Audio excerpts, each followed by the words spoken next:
This man's condition is deteriorating. What says Dr. Fuller? It's his patient, after all. He's busy with Captain Fitzroy. He specifically asked us not to bother him when that's the case. Oh, of course. I'll see what I can do.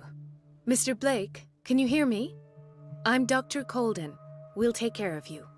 There's nothing we can do. I tried talking to him. He's catatonic.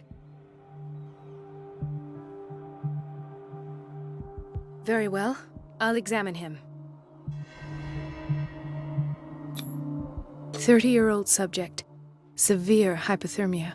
Erythematous papules around the eyes and eardrums. Necrosed palpebral tissue. Lord, this smell. His skin shows abnormal loss of color and seems dried out. He's totally dehydrated. His fingertips and toes seem to feature a slight ring under the skin, tender at the touch, slightly sticky. Severe malnutrition. Swollen abdomen with traces of petechia. Doesn't seem like an edema.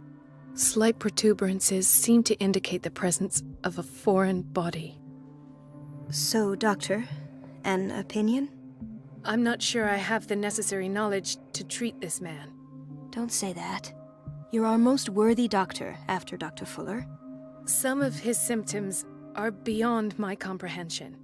What did you find? Did you examine his abdomen? It would seem there's something inside. He hasn't eaten in days. Are you certain it's not an edema? No. Can't you recognize an edema? Pushing with your finger won't leave a trace. And look at these bumps. It's not like he could be pregnant. Whatever it is, this man has something inside him that shouldn't be there. We should operate on him at once. Dr. Fuller said not to worry, that the edema would go away by itself. You know, I'm not sure Dr. Fuller is telling the truth. In spite of the muscle contractions, his arms seem limp. Yes. They can't have decalcified, not at this rate. And yet, if there is a bone in this arm, it's softer than that of a newborn baby. What about his cranium? It's soft at the touch. It does seem like the skull of a baby. Look at these sticky rings growing at his fingertips. What can be happening? I'm sure you'll find an explanation. You have to. I see signs of hypodermoclysis, but he's still dehydrated. When was his last IV? He's constantly under perfusion. I've even gone beyond the recommended dose to no avail. And you won't believe me, but when we bathed him earlier... He seemed to feel better? Yes. Like he needs an aquarium, not a perfusion. But that doesn't explain his condition. I almost don't believe it myself, but these symptoms are not those usually associated with the human species. What do you mean? Don't tell me you believe in extraterrestrials. No. This poor man is from our world, all right. But his body is undergoing unnatural mutations. And this transformation is killing him. His body simply can't cope. Where could he have gotten such an infection? I pray that it's not here. Dr. Colden, may I know what you're doing to my patient? What I'm doing? How about what you've done to him? Let us calm down, my dear Marie. I don't appreciate your tone, nor your insinuations. I've done to him what I do to all my patients, provide him with the best available care. Your imagination is without limit. It's your homemade drug again, is it not? Those people are not your guinea pigs. There, there. What have you seen to put you in such a state? His limbs? His body temperature? I don't know what experiments you've undertaken, but this is going too far. Oh, I sense some excitement beneath your indignation. Could it be you wish to join me in my scientific endeavors? You are a brilliant physician, Dr. Fuller, but this man This man has the attributes of some kind of animal. Fascinating. An animal, you say? Could you be more precise? Cephalopod, perhaps? This amuses you. Your reaction does. I know your thirst for knowledge, Doctor. It's your innocent worries for this man that have you overreacting. For this man, and the others whose medical files you've been hiding. I have to protect my discovery. These people owe me their life, but the world isn't ready yet. It will be, in time. I will not let you do this. You disappoint me, Marie, but I still have hope you'll one day share my point of view. In the meantime, take care of your own patients and try not to forget who you're dealing with. Was that a threat? What did he mean? It was a warning. Dr. Fuller is this institution's founder and one of our profession's most influential voices. My word is of no weight against his. If I continue to protest, I will only ruin my reputation and career. It's scandalous. Can't we do anything? Is there no evidence of his crimes? I disapprove of Fuller's methods, but his treatments have saved more lives than I can count. And Mr. Blake? You said yourself he was dying. I don't know what to think for now.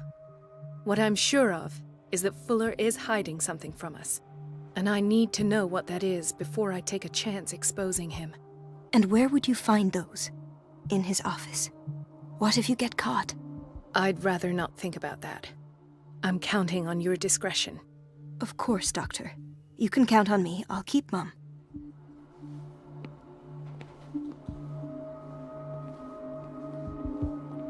No, you're pulling my leg.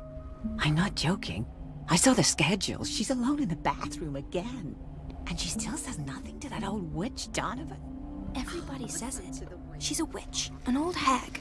Elizabeth? You all right? Why is this room in such a state? Because, as always, I'm cleaning it by myself. And the water was once again shut off this morning. I had to bother Mrs. Donovan again, giving her a new excuse to belittle me. Do you really need Mrs. Donovan to open a valve? Why not ask the janitor? I can't make these decisions without her approval. Imagine if there were a leak. Anyhow, the boiler room is locked half the time. So every time the water gets shut off, I have to go and endure her reproach until she's settled the problem. I see. Courage, Elizabeth. Thank you, Doctor.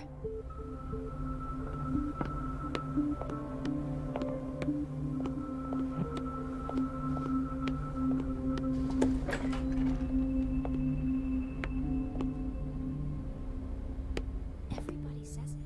She's a witch, an old hag. I didn't make this up. And I'm the one who pays. What a pest. It's so unfair. Chronic insomnia. Like half the island.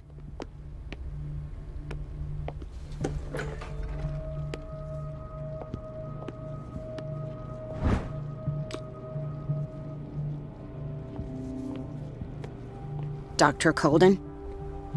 Watch out for the water, Doctor.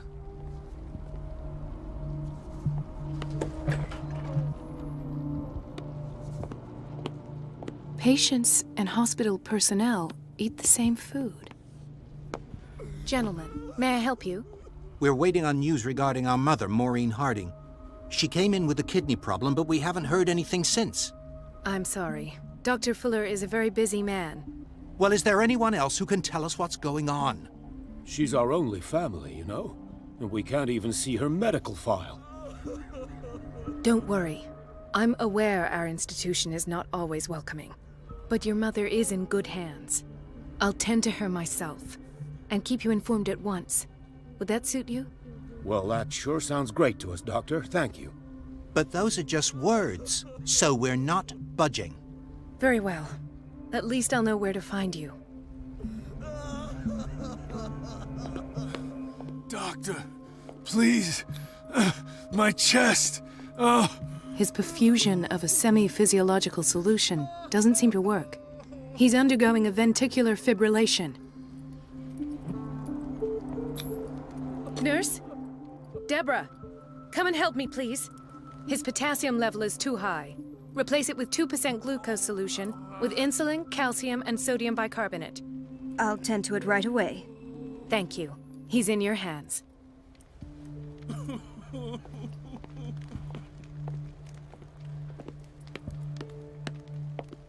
He broke his back in an accident down by the docks. Ah, so there's Harding. She's still sleeping.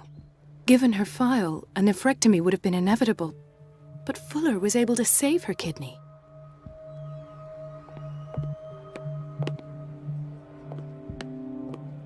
Another insomniac. I should find the cause for such a widespread trouble. Dr. Colden, here you are at last. This patient was again brought up to the psychiatric wing. We've been following the treatment you prescribed, but the dysgeusia persists and he's lost a great deal of weight. We haven't been able to move him. The stress makes him hyperallergic. Sir, I am going to examine you. Do you understand? Inject him with a dose of pentobarbital, intramuscular, so that I can conduct the clinical examination. His binds left bloody wounds. He bit his lips so much, they're still bleeding. White froth, evidently because of such drooling. So, Doctor, what should we do with this patient? You did good work. The tranquilizer is kicked in. Now you can disinfect and bandage his wounds. Thank you, Doctor.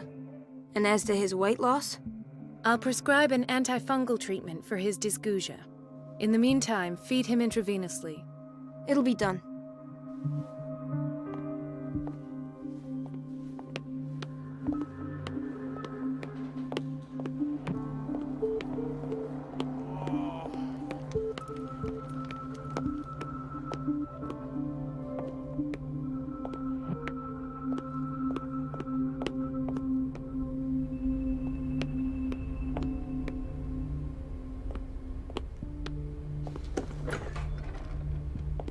We're running out of this medicine. I know, Doctor. We sent the purchase order, though, but Mrs. Donovan refused it. Once again. Can't you do anything?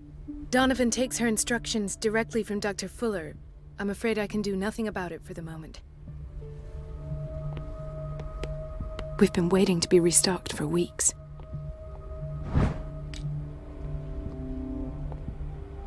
The doses prescribed by Fuller are far too high.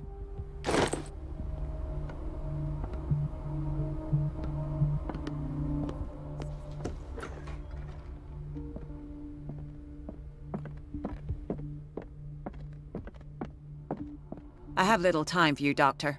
You'll find— Wait a minute. Where do you think you're going? Dr. Colden. Mrs. Donovan. Nobody goes into Dr. Fuller's office. But rest assured, I'll tell him you came by. That won't be necessary. Thank you. I will tell him, nonetheless.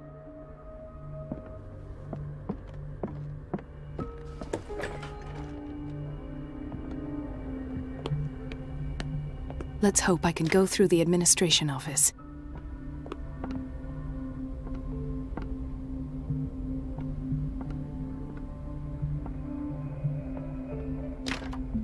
The operating room is never accessible after an operation.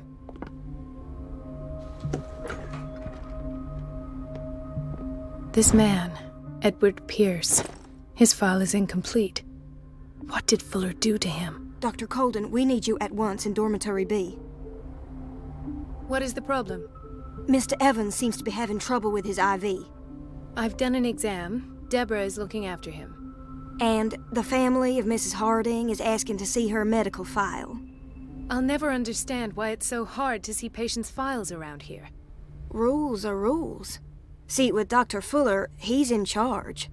Anyhow, they're still waiting, and I don't think they'll leave until they get what they want. Understood. Anything else? As a matter of fact, yes. A man has been brought up from the basement. I saw him, yes. It's always the same thing. They bring them up, without any explanation, with a multitude of self-inflicted injuries. We take care of the wounds, and then they leave. Each time, I feel like I'm sending them back to hell. Their affliction is not our responsibility. You cannot save everybody, Doctor.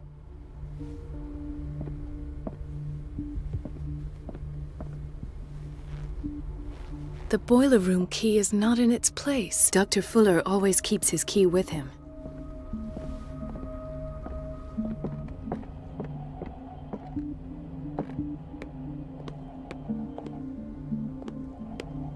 So, Doctor, have you been able to examine our mother? I've tended to her, and I have good news. Her blood analysis is reassuring. Her kidneys are as new. Are you talking about the same person? This is miraculous. She's still recovering, but you may speak to her upon her awakening.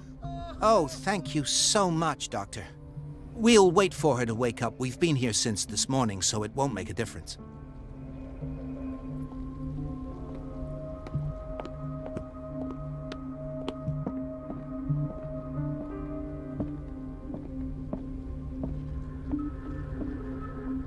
Dr. Colden.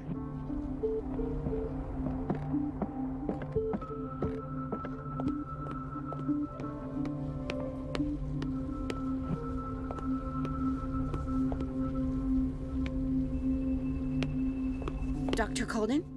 Hello, Betty. I'm looking for the key to the boiler room. I used it to close the door. But I must have...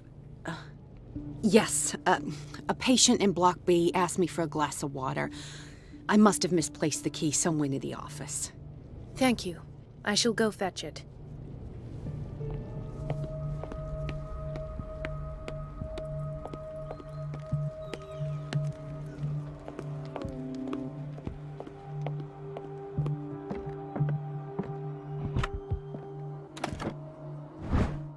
The key to the boiler room. All I have to do is shut off the water and hope Donovan takes the bait.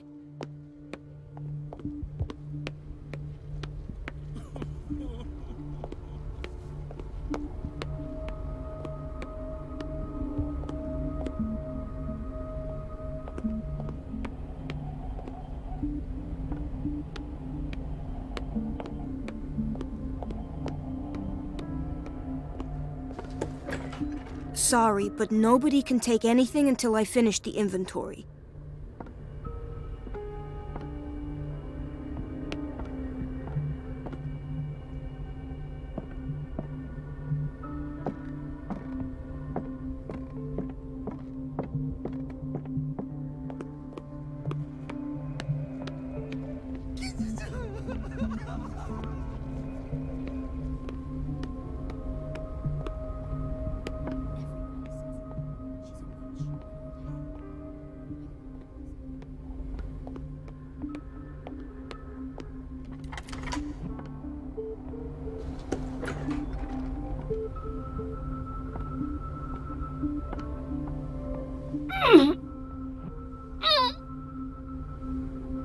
I can't shut this with my bare hands. I need a tool.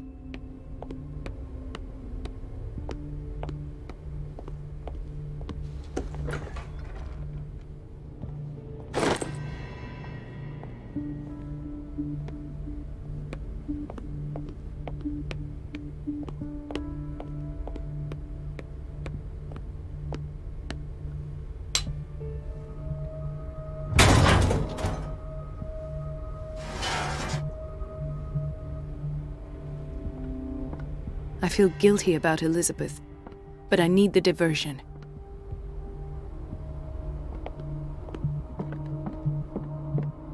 I have little time for you, Doctor. You'll find out that it's not only the doctors who have things to do.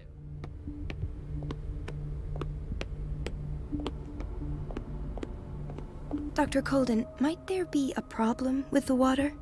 I was about to mention it. It seems it's been cut off yet again. I can't take this, Marie. I feel I'm gonna burst. It's not your fault if we have defective plumbing. And yet, I'm the one who gets punished because I'm gonna have to square off with that annoying old witch. Courage, Elizabeth. Here we go. And hold your tongue this time.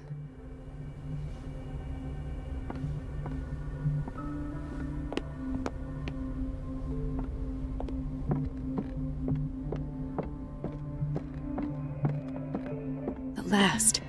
The missing files must be hidden here.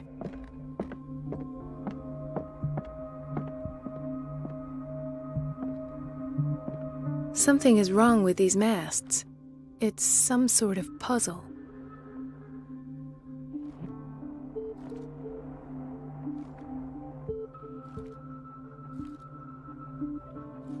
I've unlocked something.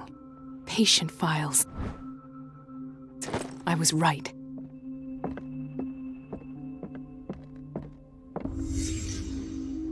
Conclusions.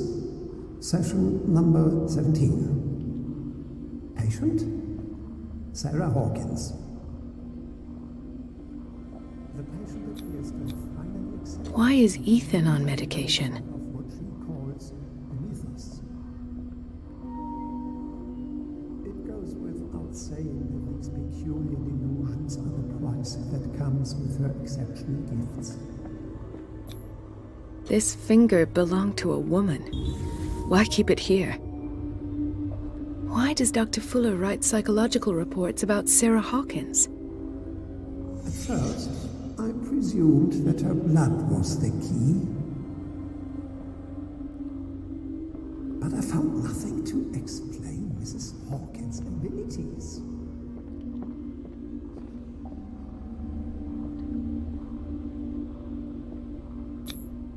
The poor souls downstairs are not Fuller's only subjects.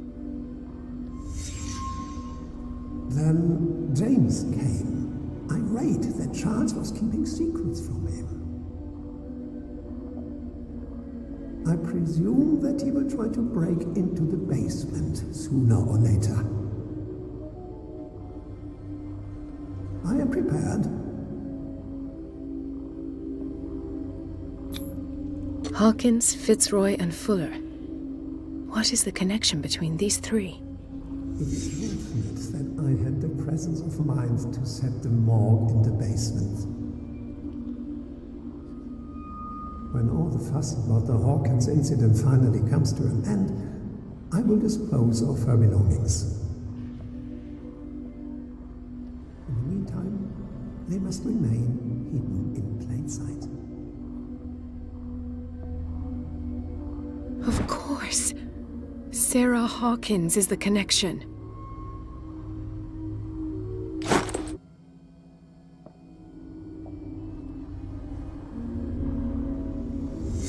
I must go back to the basement. I should go another way.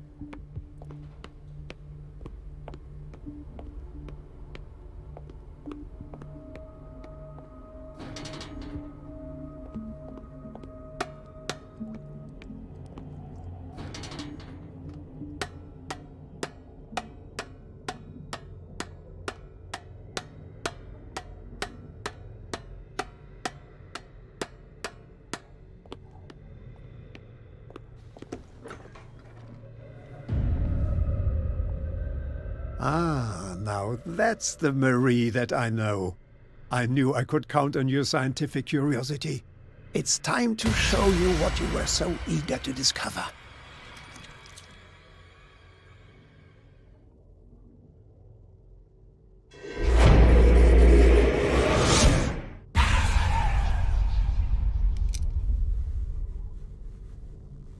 If you're gonna shoot me, at least have the decency to look me in the eyes. Turn around. Slowly. Talk, filthy thief! Or I swear I'll shoot! Take a minute to look around. Everything points to Charles Hawkins. He's dead! No. He was here for a very specific item. Oh, no. The book. Why was it in the safe? Have you read it? Answer the question. How foolish of you. Now you won't be able to escape his will. What did it show you? She went into Fuller's office. She was looking for Sarah Hawkins' corpse. Sarah Hawkins, you say? Let's go back to the start, shall we? Whose life did the Necronomicon choose to show you? Dr. Colden. She was at the Riverside Institute. She's in danger. I have to go. Wait! No one knows the occult better than me. You might need my help.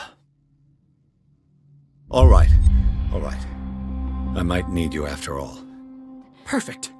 Let's meet later at the Hawkins mansion. Now go! Rescue the doctor! Thank you, Drake.